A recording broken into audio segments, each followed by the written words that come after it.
रमेश के आने पर गांव का मछली बाजार जीवंत ऊर्जा से जाग उठता है।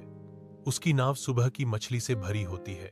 ग्राहकों के रमेश के आने का बेसब्री से इंतजार करते ही भीड़ में उत्साह की लहर दौड़ जाती है, जो सबसे ताजा खजाने का दावा करने के लिए तैयार है। रमेश एक गर्मजोशी भरी मुस्कान के साथ भीड़ का अभिवादन करता है। उसकी आंखें उसके व्यापार की ईमानदारी को दर्शाती हैं, क्योंकि वह चमकती मछली प्रस्तुत करता है।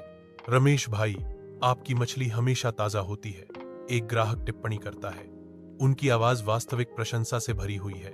रमेश शांत गर्व से जवाब देता है, ईमानदार व्यवसाय करने में ही शांति है। भोजन कक्ष गर्माहट से चमकता है, क्योंकि रमेश और उसका परिवार रात के खाने के लिए इकट्ठा होते हैं। चांदी के बर्तनों की खनक एक कोमल सिम्फनी है। बेटा ऊपर देखता है, जिज्ञासा उसके चेहरे पर चमकती है और पूछता है, पिताजी, आज बाजार कैसा था? रमेश आश्वस्त होकर मुस्कुराते हैं, जवाब देते हैं, आज भी सब ठीक था। ईमानदारी से काम करने में कभी कोई नुकसान नहीं होता। परिवार के सदस्य एक जानी पहचानी नजर साझा करते हैं। उनके बीच एक मौन समझदारी गुजरती है।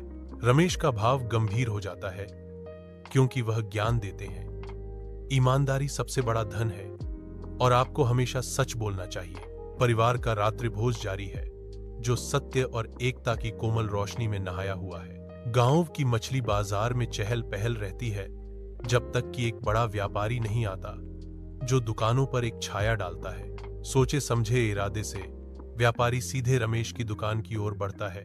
उसकी आंखें व्यवधान का वादा करती हैं।